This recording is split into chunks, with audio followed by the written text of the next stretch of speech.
تاج محل پر آج بھی کچھ جگہ نشانات ہیں، اسپاٹس ہے، تو یہ کس وجہ سے ہوتا ہے؟ جب حد سے زیادہ آلودگی پیدا ہو جاتی ہے تب یہی چیزیں ہوا میں شامل ہو کر بارش کے ذریعے واپس زمین پر آ جاتی ہیں۔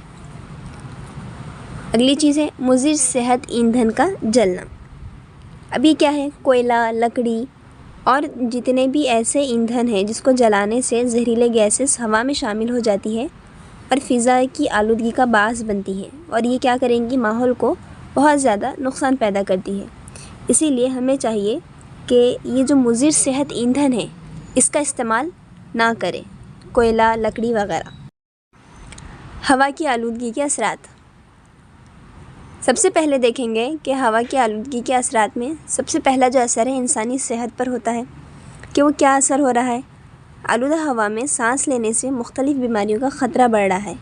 مثلاً سب سے پہلے تو سانس کی بیماریاں، دمے کی بیماری، برونکائٹس اور الرجی وغیرہ۔ اس کے علاوہ دل کی بیماریوں کا خطرہ، کینسر اور خاص طور پر پھیپھڑوں کا کینسر، یہ ہم کو زیادہ دیکھنے میں آ رہا ہے، اس کا ریشو بڑھتا جا رہا ہے۔ اگلی چیز ہے ماحول پر اثر۔ ماحول پر کیا اثر ہوگا اس کا؟ کہ ہوا کی آلودگی کی وجہ سے ماحول میں گرین ہاؤس جو گیسیں ہیں اس کا اضافہ ہو رہا ہے، جو کہ گلوبل وارمنگ کا سبب بنتی جا رہی ہے۔ ہوا میں موجود زہریلے مادے بارش کے ذریعے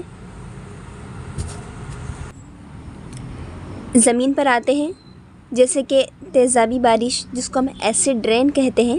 یہ بارش فصلوں اور پودوں میں مٹی کو نقصان پہنچاتی ہے۔ اگلی چیز ہے حیوانات اور نباتات پر اثر۔ ان پر کیا اثر ہے کہ ان کی جو صحت ہے وہ متاثر ہو رہی ہے آلودگی کی وجہ سے۔ خاص طور پر جتنے بھی آبی جاندار ہیں، جب زہریلی بارش پانی کے جتنے ذخائر ہیں، کنویں ہیں، ندیاں ہیں، تالاب ہے، سمندر ہے، ان میں جب شامل ہو جاتا ہے تو یہ پانی پینے کے قابل نہیں رہتا اور جانوروں کی بقا کو خطرہ لاحق ہو جاتا ہے۔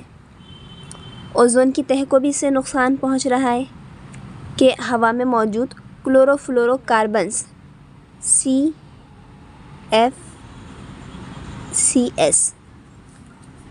یہ کیا کرتا ہے؟ دیگر کیمیکلز اور اوزون کی جو تہہ ہے اس کو نقصان پہنچاتے ہیں، جس سے زمین پر سورج کی مضر شعاؤں کا اثر زیادہ ہو جاتا ہے اور ہماری جو اوزون کی تہہ ہے اس کو نقصان پہنچ رہا ہے، اس میں شگاف پیدا ہو رہے ہیں۔ اب ان کے حل کیا ہوں گے؟ ہوا کی آلودگی کا حل دیکھتے ہیں ہم، اس کے حل کیا ہوں گے۔ سب سے پہلے ہے شجر کاری، درخت لگانا۔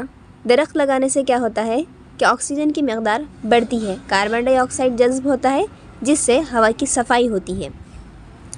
صنعتی آلودگی کا کنٹرول، فیکٹریوں اور صنعتوں میں فلٹرز اور جدید ٹیکنالوجی کا استعمال کیا جائے تاکہ زہریلے جو دھواں ہیں اس کو کم سے کم شامل کیا جائے۔ اگلی چیز 3rd نمبر پر صاف توانائی کا استعمال۔ اب یہ صاف توانائی کیا ہوتی ہے؟ شمسی توانائی، ہوا کی توانائی، پانی کی توانائی، اس طرح کے ماحول دوست ذرائع کا استعمال بڑھایا جائے تاکہ فوسل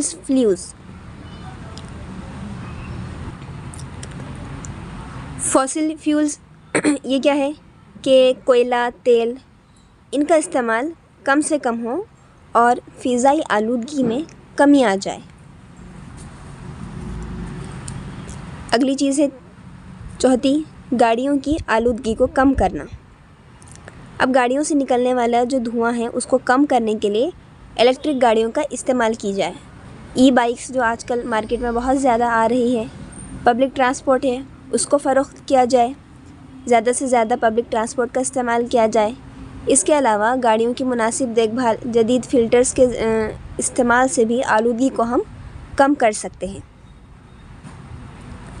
نیکسٹ ہے لاسٹ، عوامی شعور پیدا کرنا۔ اب یہ عوامی شعور کیسے پیدا ہوگا کہ لوگوں میں فضائی آلودگی اور اس کے نقصانات کے حوالے سے آگہی پیدا کی جائے تاکہ ہر فرد اس مسئلے کو سمجھ کر اپنی ذمہ داری نبھا سکے۔ اب اس کے لیے کچھ قوانین بنائے گئے ہیں، اقدامات ہیں، بہت سارے حکومت نے فضائی آلودگی کو کم کرنے کے لیے سخت قوانین بنائے ہیں اور ہم کو چاہیے کہ ان پر عمل کریں۔ فیکٹری اور گاڑیوں کی جانچ پڑتال کریں۔ ماحول دوست پالیسیوں کا نفاذ اس سلسلے میں سب سے زیادہ اہم ہے۔ اس کے بعد ہے پانی کے ذرائع۔ کون کون سے ہیں پانی کے ذرائع جہاں سے ہم کو پانی حاصل ہوتا ہے؟ بہت سارے مختلف ذرائع ہیں جو کہ انسان کے بنائے ہوئے بھی ہیں اور کچھ ایسے ہیں جو کہ قدرتی ہیں۔ سب سے پہلے ہم دیکھیں گے دریا اور نہریں۔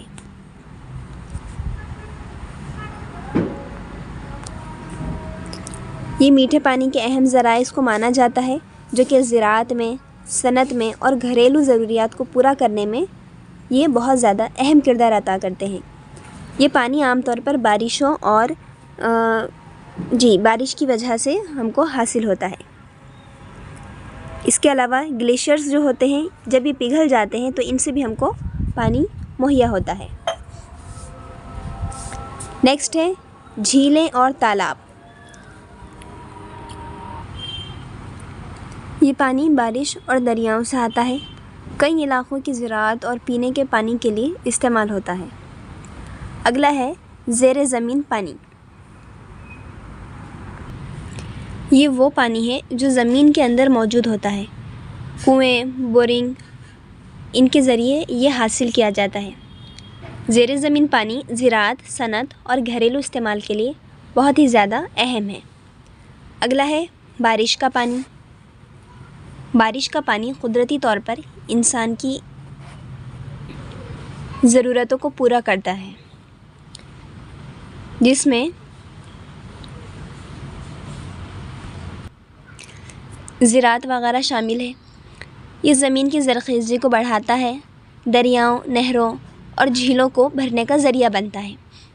بارش کے پانی کو جمع کر کے ذخیرہ کرنے کی مختلف تکنیکیں ہیں جو پانی کی قلت والے علاقوں میں بہت ہی زیادہ مددگار ثابت ہوتی ہیں۔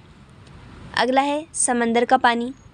دنیا کا زیادہ تر پانی کے ذخائر سمندر میں موجود ہے، لیکن سمندری پانی نمکین ہوتا ہے اور براہ راست اس کو پیا نہیں جا سکتا، اور زراعت کے لیے بھی ہم اس کو ڈائریکٹلی یوز نہیں کر سکتے ہیں۔ سمندری پانی کو صاف کر کے پینے کے لیے قابل بنانے کے لیے ڈی سیلینیشن کا طریقہ استعمال کیا جاتا ہے۔ پانی کی اہمیت۔ پانی زندگی کے لیے ناگزیر ہے اور اس کی اہمیت نیچے ہم دیکھیں گے۔ سب سے پہلے ہے حیاتیاتی بقا۔ تمام جاندار، چاہے وہ انسان ہو یا حیوانات، پانی کے بغیر بالکل زندہ نہیں رہ سکتے۔ انسانی جسم کا تقریباً 60% حصہ پانی پر مشتمل ہوتا ہے، جو کہ جسم کی تمام تر سرگرمیوں کو انجام دینے کے لیے ضروری ہے۔ اگلا ہے زرعی استعمال۔ پانی زراعت کے لیے بنیادی حیثیت رکھتا ہے۔ فصلوں کی نشو و نما کے لیے پانی کی مناسب فراہمی بہت ہی زیادہ ضروری ہے۔ زیادہ تر غذائی پیداوار پانی پر ہی منحصر ہے۔ اگلی چیز ہے صنعتی استعمال۔ صنعتوں میں بھی اس کا استعمال ہوتا ہے، جیسے کہ کپڑے کی صنعت، بجلی پیدا کرنے کی صنعت اور تعمیراتی صنعت وغیرہ۔ ماحولیاتی توازن۔ پانی ماحولیاتی توازن کو برقرار رکھنے میں مددگار ہے، جیسے کہ دریا، جھیلیں اور سمندری جتنے جاندار ہیں ان تمام کے لیے یہ اہم ہے۔ اس کے علاوہ ماحول کا جو درجہ حرارت ہے اس کو بھی معتدل رکھنے میں، برقرار رکھنے میں اور زمین کی زرخیزی میں یہ اضافہ کرتا ہے۔ لاسٹ ہے توانائی کا ذریعہ۔ پانی سے ہائیڈرو الیکٹرک توانائی پیدا کی جاتی ہے، جو صاف اور ماحول دوست توانائی کا ایک بڑا ذریعہ ہے۔ ڈیموں اور پانی کے ذخائر سے بجلی پیدا کرنے کے علاوہ پانی کی طاقت کو دیگر صنعتی مقاصد کے لیے بھی استعمال کیا جاتا ہے۔ اس کے بعد ہے پانی کی کمی اور مسائل۔ پانی کی کمی کی وجہ سے کون کون سے مسائل ہیں، کیا چیزیں ہیں، یہ دیکھیں گے۔ سب سے پہلے ہے آبادی میں اضافہ۔ دنیا کی جو بڑھتی ہوئی آبادی ہے اس کے ساتھ ساتھ پانی کی طلب میں بھی اضافہ ہو رہا ہے، جس کی وجہ سے کئی علاقوں میں پانی کی قلت پیدا ہو رہی ہے۔ اگلا ہے آلودگی۔ صنعتی فضلہ، کیمیکلز، زہریلے مادے اور گندا پانی دریاؤں، جھیلوں اور زیر زمین پانی کو آلودہ کر رہے ہیں، جس سے پینے کے پانی کی دستیابی کم ہو رہی ہے۔ پانی کا ضیاع، یعنی کہ فضول خرچ پانی کا۔ پانی کو ضائع نہیں کرنا چاہیے۔ اس کی وجہ سے کیا ہوگا کہ آنے والے وقت میں ہم کو پانی کی کمی محسوس ہوگی۔ آخری چیز ہے موسمیاتی تبدیلیاں۔ موسمیاتی تبدیلیوں کی وجہ سے بارش کے نظام میں تبدیلیاں آ رہی ہیں۔ جس سے پانی کی فراہمی متاثر ہو رہی ہے۔ بعض علاقے خشک سالی کا شکار ہو رہے ہیں، جبکہ بعض میں غیر متوقع بارشوں سے سیلاب بھی آ رہے ہیں۔ اگلی چیز ہے پانی کے تحفظ کے طریقے۔ کون کون سے ایسے طریقے ہیں جس کی وجہ سے ہم پانی کو بچا سکتے ہیں، پانی کا تحفظ ہو سکتا ہے؟ اس میں سب سے پہلا ہے پانی کی بچت۔ پانی کو ہم کو بچا کر رکھنا ہے، فضول خرچ نہیں کرنا ہے پانی کا۔ اس میں عوام کو شعور دلایا جائے کہ پانی کو ضائع کرنے سے بچیں۔ اگلی چیز ہے بارش کے پانی کو جمع کرنا،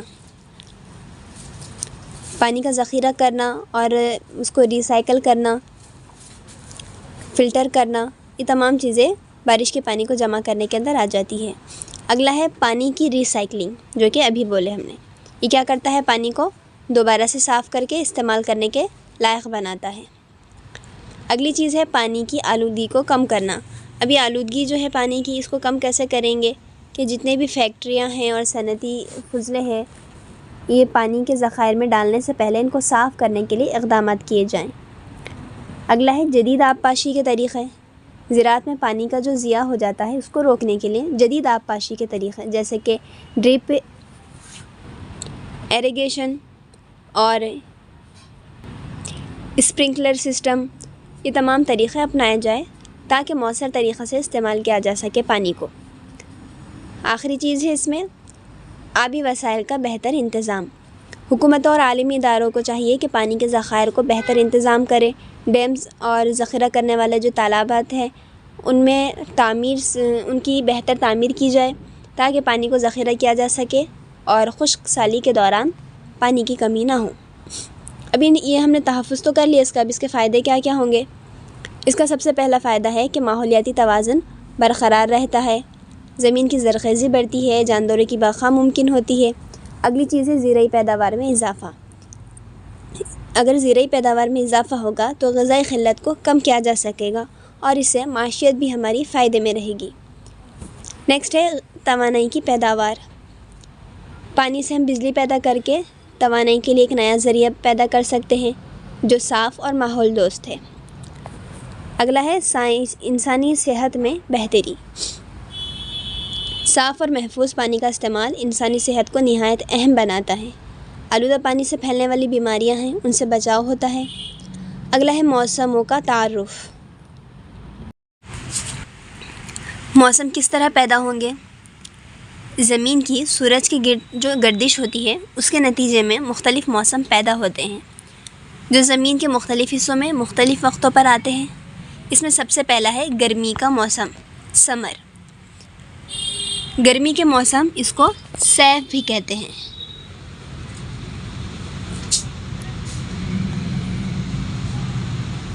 صیف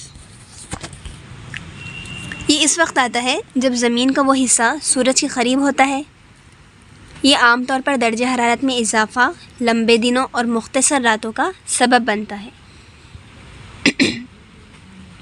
اگلا ہے موسم سرما، ونٹر۔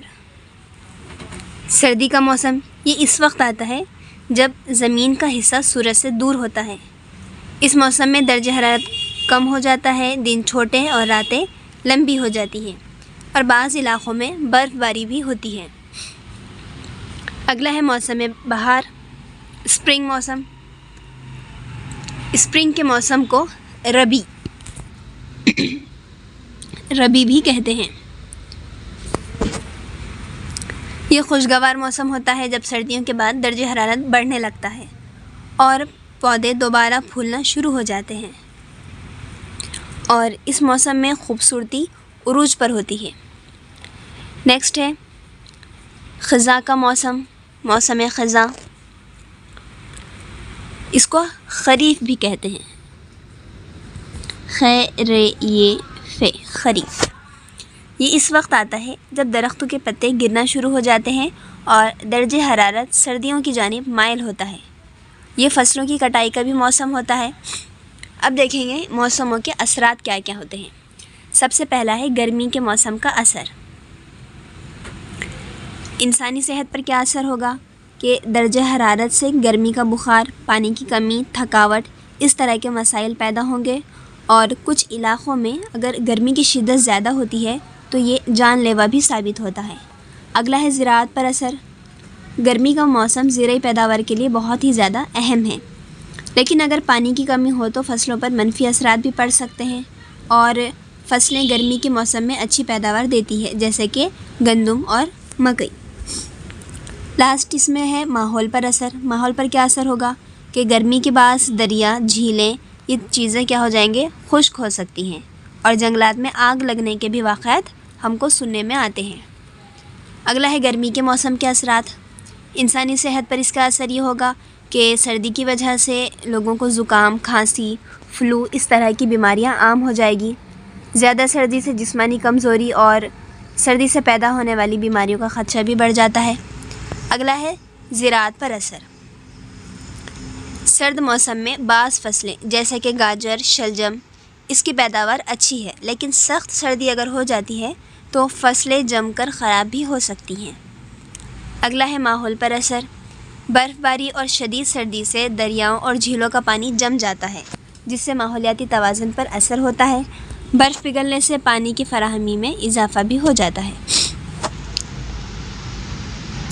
اگلا ہے بہار کا موسم۔ اس کے کیا اثرات ہوں گے؟ سب سے پہلے دیکھیں گے ہم انسانی صحت پر۔ انسانی صحت پر اس کا اثر یہ ہوگا کہ عام طور پر انسان خوشگوار ہو جاتا ہے، لوگوں کی صحت پر مثبت اثر ڈالتا ہے، لیکن بعض افراد کو اس موسم میں الرجی کا بھی سامنا کرنا پڑتا ہے۔ ابھی بہار کے موسم کا زراعت پر کیا اثر ہوگا؟ یہ اثر ہوگا کہ فصلوں کی بوائی کا موسم ہے۔ اس موسم میں درختوں پر پھول کھلتے ہیں اور فصلوں کی نشو و نما تیزی سے ہوتی ہے۔ ماحول پر اس کا یہ اثر ہوگا کہ درختوں، پودوں اور پھولوں کی افزائش ماحول کو خوبصورت اور خوشگوار بناتی ہے، جس سے جانور اور پرندوں کی زندگی بھی مثبت اثرات پڑتے ہیں۔ لاسٹ ہے خزاں کے اثرات۔ اس کے کیا اثر ہوں گے؟ انسانی صحت پر یہ ہوگا کہ لوگوں کو اداسی، افسردگی میں مبتلا کر سکتا ہے، خاص طور پر اس وقت جب درختوں کے پتے جھڑنے لگتے ہیں اور دن چھوٹے ہو جاتے ہیں۔ زراعت پر اس کا یہ اثر ہوگا کہ فصلوں کی کٹائی کا موسم ہوتا ہے۔ کئی علاقوں میں کسان اپنی محنت کا پھل بھی پاتے ہیں۔ بعض فصلیں جیسے چاول، کپاس، یہ خزاں کے موسم میں ہی تیار ہوتی ہیں۔ یہ دو فصلیں، کون سی دو فصلیں ہیں؟ چاول اور کپاس۔ ماحول پر اس کا یہ اثر ہوگا کہ درختوں کے پتے گرنا شروع ہو جاتے ہیں، ماحول میں ایک خاموشی سی چھا جاتی ہے، اسی کے ساتھ ساتھ زمین زرخیز ہوتی ہے اور نئی فصلوں کے لیے تیار ہوتی ہے۔ اب ان تبدیلیوں کے اثرات کیا ہوں گے؟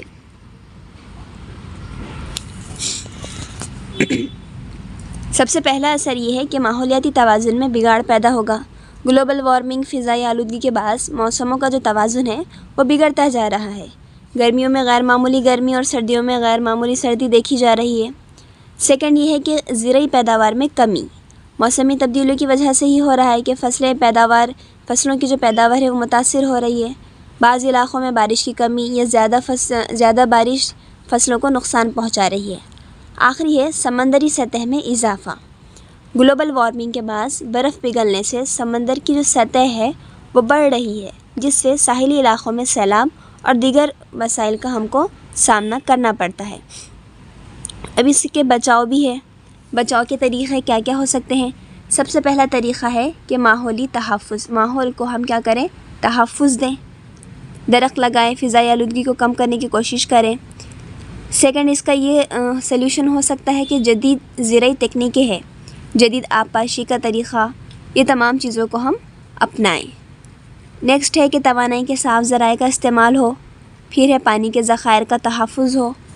یہ تمام چیزیں اس میں آتی ہے کہ ہم کس طرح موسمی اثرات کے بچاؤ کے لیے اقدامات کریں۔ تو یہ یہاں پر ہمارا تقریباً حصہ ہو چکا ہے۔ ہوا، پانی، موسم ہم لوگ دیکھیں، ہوا کی اہمیت، ہوا کی آلودگی کے اثرات، پانی کے ذرائع، ان کی اہمیت اور مسائل، تحفظ کے طریقے۔ نیکسٹ ہے زمین اور اس کے وسائل۔ سب سے پہلے پڑھیں گے ریتیلی زمین۔ یہاں پر زمین سے مراد مٹی ہے۔ زمین کے اقسام میں ریتیلی زمین یعنی کہ سینڈی سوئل۔ اب یہ کیا ہوگا کہ اس میں بڑے بڑے ذرات پائے جائیں گے، پانی کا گزر بآسانی ہوگا، ساحلی علاقے پر ملے گی، ہوادار جگہ اس میں زیادہ ہوگی، لیکن زرخیزی اس میں کم ہوگی۔ اگر اس میں کوئی فصل کر رہے ہیں تو وہاں پر فصلوں کو زیادہ پانی اور کھاد کی ضرورت ہوتی ہے۔ نیکسٹ ہے سیکنڈ، چکنی مٹی، کلے سوائل۔ ابھی چکنی مٹی کے اندر کیا ہوگا کہ یہ چھوٹے چھوٹے اور باریک ذرات ہوں گے، اس میں بہت لٹل بٹ اس طرح کے چھوٹے چھوٹے ذرات ہوں گے۔ یہ پانی کو روکنے میں زیادہ مددگار ثابت ہوں گے۔ اس میں پانی دھیرے دھیرے جذب ہوتا ہے، لیکن یہ زمین زیادہ مضبوط ہوتی ہے۔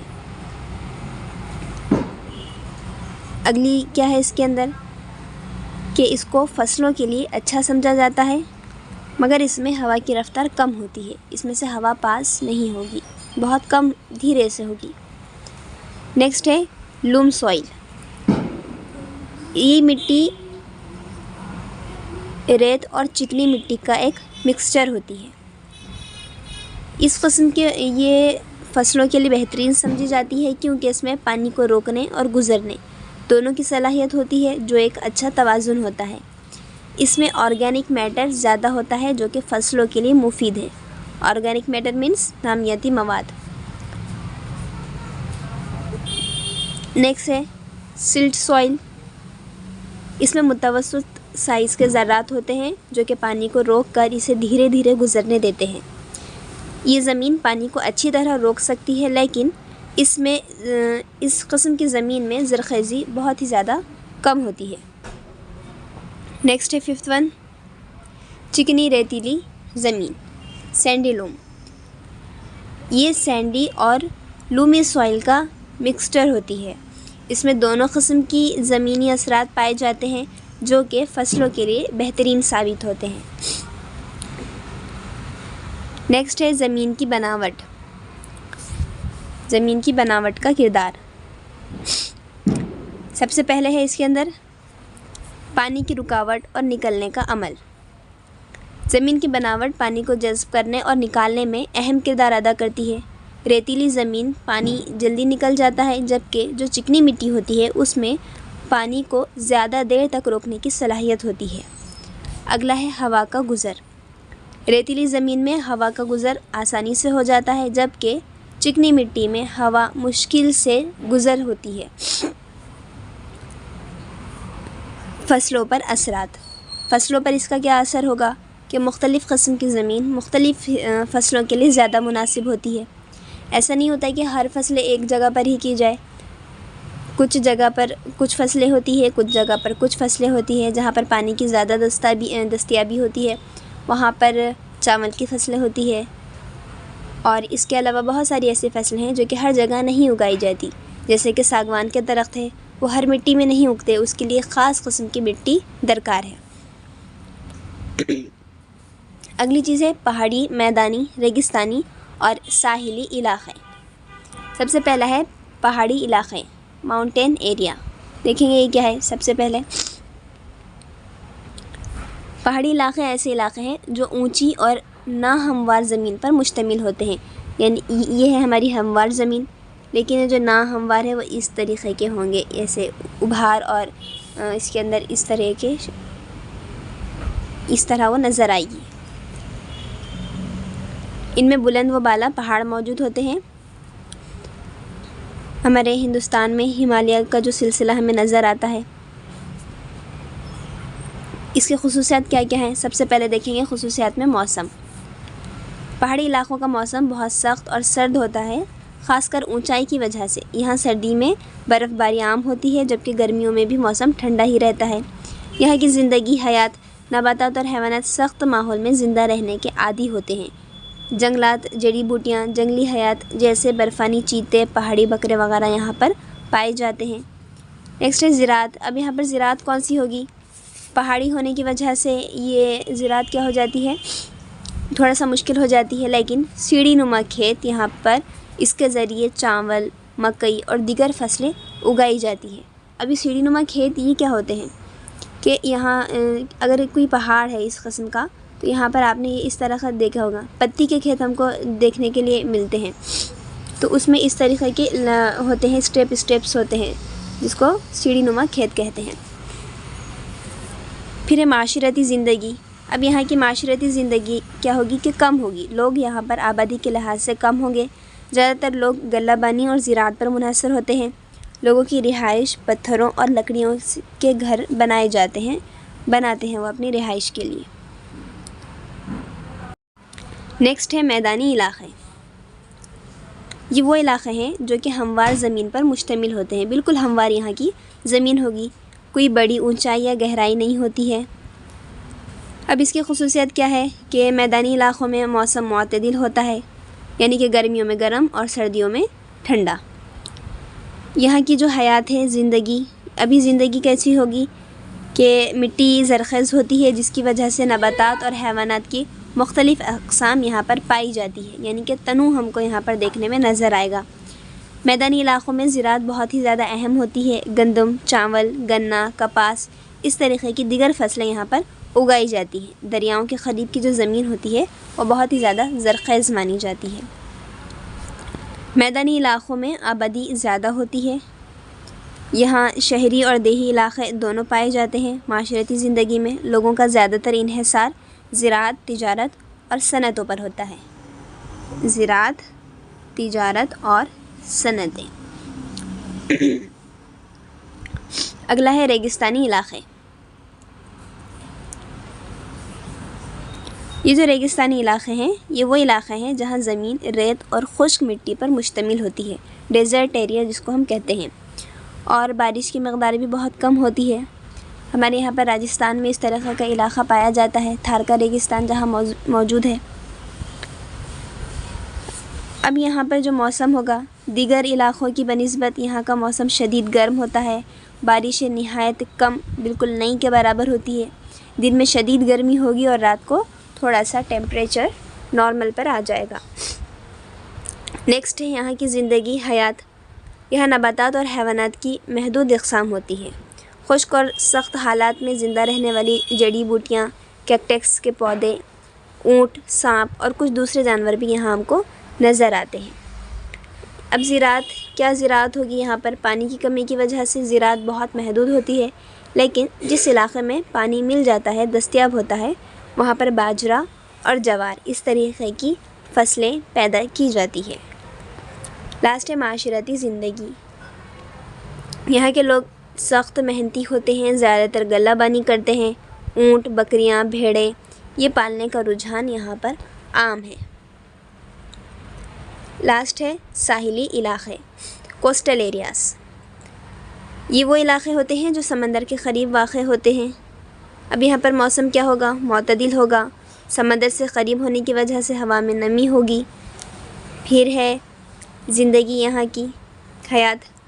اس علاقوں میں مختلف سمندری پودے، حیوانات پائے جاتے ہیں، جیسے مچھلیاں، جھینگے، کیکڑے اور مختلف اقسام کے سمندری پرندے. یہاں کی زراعت بہت محدود ہوگی، لیکن جھینگے اور مچھلیوں کی کاشتکاری زیادہ کی جاتی ہے یہاں پر. یہاں کی معاشرتی زندگی میں جو ذریعہ معاش ہوگا وہ زیادہ تر مچھلی پکڑنا اور سمندری تجارت، یہی اہم ذرائع ہیں.